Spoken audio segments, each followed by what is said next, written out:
Bueno, espero por Dios que esto esté grabando. ¿Cómo están estudiantes? Muy buenas tardes. Les hablan el profe Mati, el profe Demian. Bueno, como estamos en este contexto de virtualidad y con la idea de que todas estas clases que nosotros le mandamos cuando no tenemos las clases presenciales, los miércoles que nos tocan, sean un poco más entretenidas y no sea solo el simple hecho de mandarles 6 hojas para que lean. Estamos queriendo probar esta cuestión de pasarle el material que queremos que ustedes vean con pequeñas intervenciones nuestras a cargo del licenciado y mías, para que quizás esté un poco más explicado, no sea tan burdo la cuestión de que esté todo tan seco como a veces uno piensa que le mandan los trabajos para leer y como que uno no entiende mucho. Así que vamos a hacer este primer intento con Mati, si nos sale bien y si a ustedes les copa y entienden mejor, intentaremos de seguir explicándolo. Vamos a intentar en esta clase 3, que se llama Economía Política de finales del siglo XIX, explicar un poco lo que son, bueno, dos corrientes económicas, filosóficas, que aunque a uno le parezca que son como dos términos lejanos en cómo piensa uno las ciencias y cómo se las han enseñado. La economía es una ciencia social a todo esto.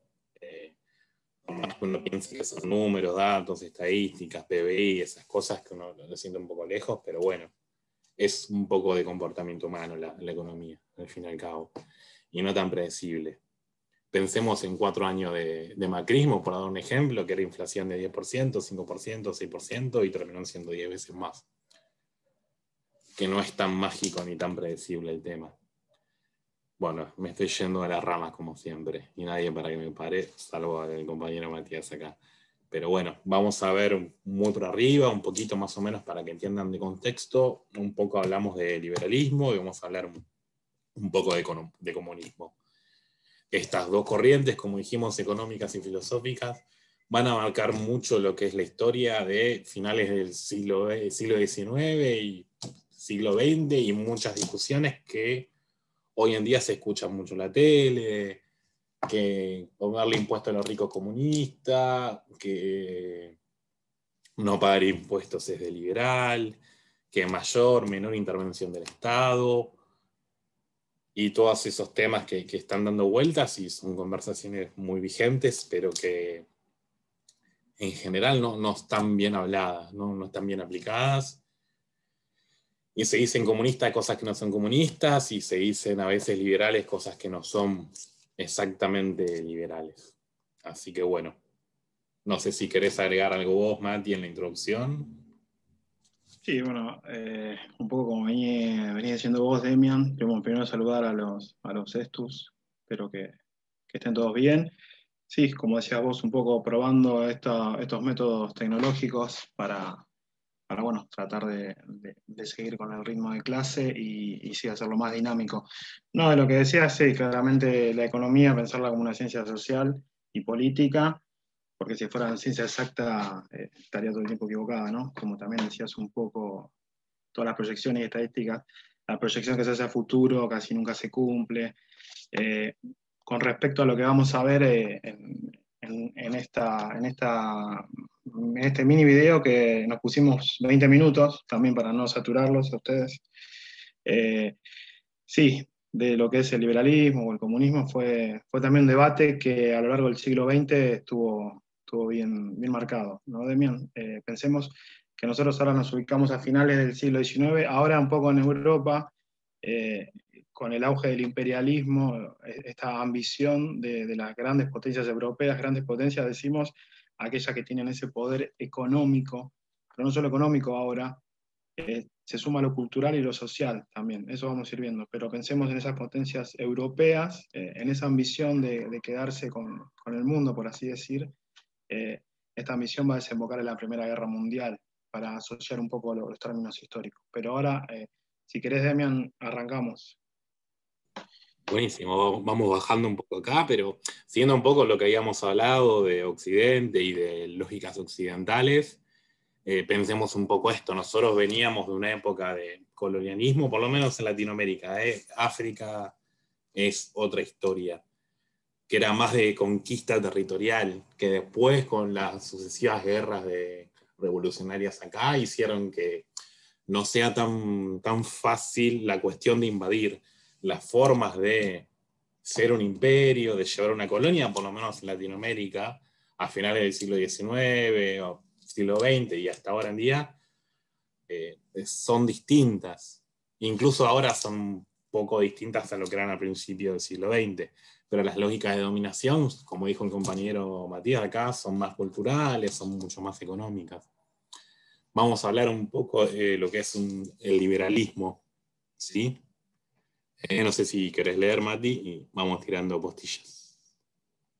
Sí, primero, bueno, acá, si me bajás un poquito la filmina, hay un dibujito, hay una imagen donde están arriba, no, mira la primera.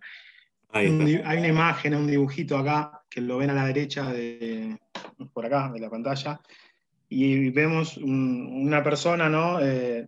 Tratando de, como un pulpo, capturar todo, en este caso, lo que es la industria, pero también vemos la justicia, también vemos los servicios públicos, también vemos o sea, la conformación del Estado. Esto va a ser una constante en este momento del mundo, ¿no? Que nos estamos ubicando nosotros finales del siglo XIX. El liberalismo surge, digamos, en este contexto, en un contexto de capitalismo industrial. Para hacer un repaso histórico, nosotros en Europa principalmente se vienen dando muchos avances en la producción industrial debido a novedades tecnológicas, lo que va a desembocar en las subsiguientes revoluciones industriales, y esto va a crear un capital industrial en Europa muy fuerte.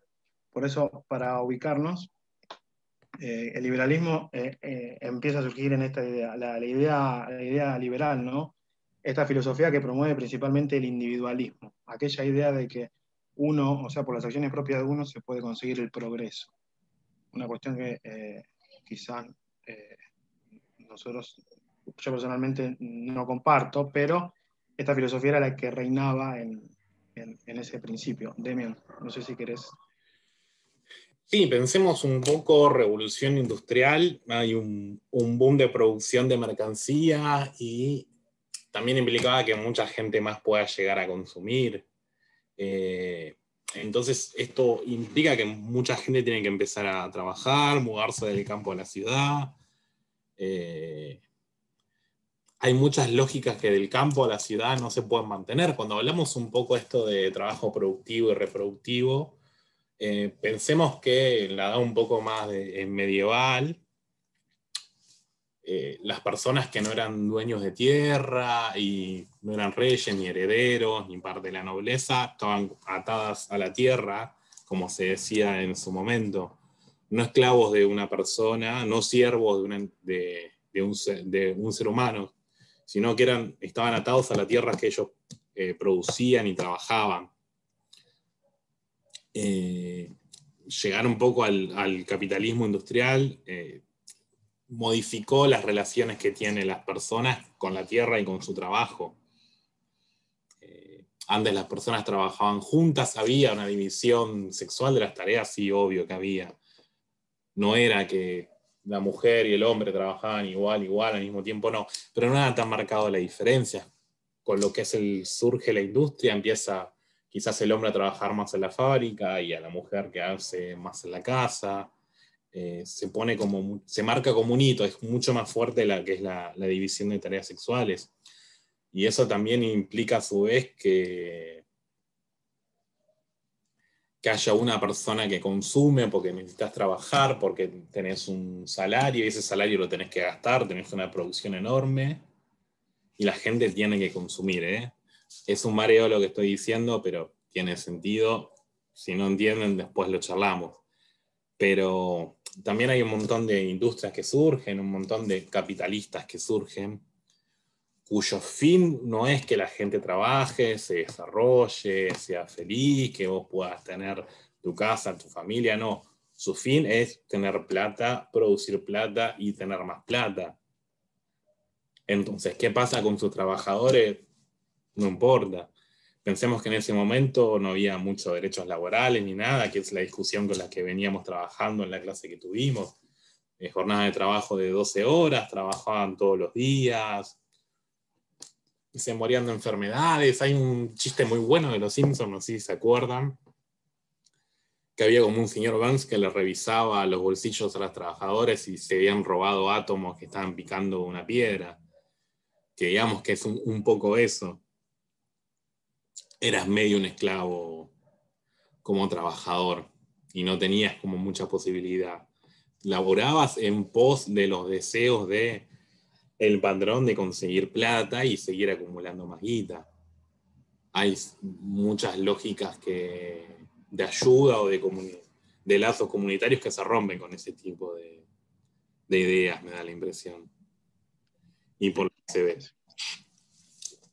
Sí, sí, esto de promover la lógica individualista, ¿no?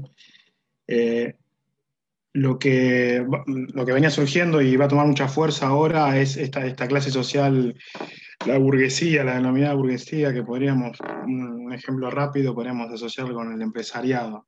No sé, Demian, hablar de burguesía y de clase es capaz más extenso, pero para hacer un ejemplo rápido, esta clase que viene en ascenso y se empieza a establecer un poco como la que va a dominar los mercados, esta clase burguesa se rige por un pensamiento que empieza a circular en Europa siempre, por ahora estamos en Europa, de que la economía debe respetar el orden natural sin intervención del Estado. ¿Qué significa esto? Que el mercado, en teoría, se regula solo. Hay una mano invisible, un concepto que se va a acuñar también en esta época, una mano invisible que habla de un equilibrio económico, es decir, no hay que tocar nada, hay una mano invisible que va a regular la oferta, la demanda y así los mercados. Nosotros pensemos en que esta receta es como yo diría, una de las bases del liberalismo, hasta incluso en la actualidad, Demian, no sé si compartís. Pensemos en el gobierno de Macri, por ejemplo, cuando dejó librado al azar del mercado, tanto los temas de precio, los temas de dólar y cuestiones que nos afectaban de fondo. Digamos que esta idea parece que es vieja, pero todo el tiempo se está reciclando. Sí, pensemos esta discusión de la idea cuando se habla de que el Estado regule los precios del celular, por ejemplo, en las compañías celulares. Nosotros tenemos 3 o 4 compañías celulares que compiten entre ellas, supuestamente, por los clientes que somos nosotros. Se supone que con esta lógica de libre mercado y que el mercado se autorregularía solo, estas compañías deberían competir entre ellas para tener el mejor servicio con el menor precio, digamos, porque la competencia diría que sería lo más barato posible para tener la mayor cantidad de gente y tener la mayor calidad de servicio, que eso haría que la empresa esa gane más clientes. La realidad es que en general esas empresas pasan un proceso de cartelización en que se ponen de acuerdo, básicamente, de qué precio van a poner y qué servicio van a dar.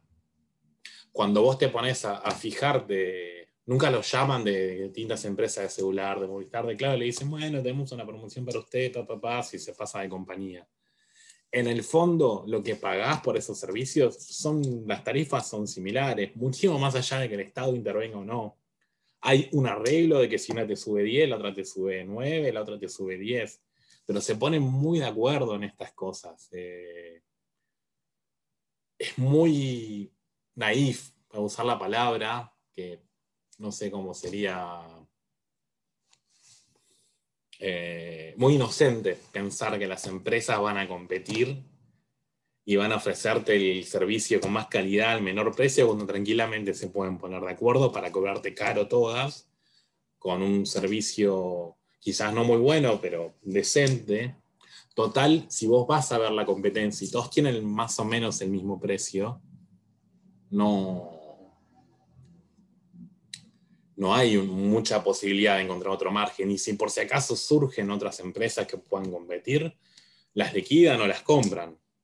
Ha habido ejemplos acá de empresas de afuera que han querido venir y generar una competencia que por A o por B, por influencia política o por precios. Todas han decidido bajar sus precios para echar esa compañía, lo bajan hasta que echan la compañía y después lo suben de nuevo.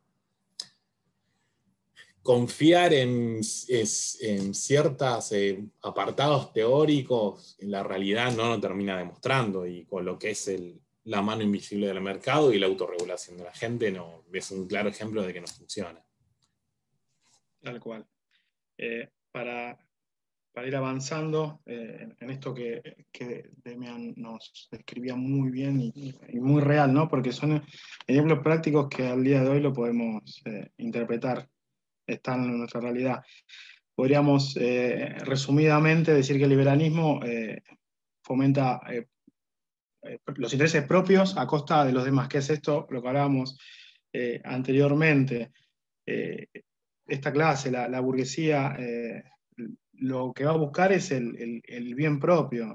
El bien del trabajador es algo que no está, que no está presente. O sea, el trabajador, como se ha descrito en aquel momento, el ejército de la masa obrera, el ejército de reserva, eh, la lógica capitalista plantea que vos tenés un montón de obreros. O sea, vos pagándole lo mínimo para vivir ya está. Total, si no le gusta, tenés una fila, diciéndolo así en lenguaje criollo, ¿no?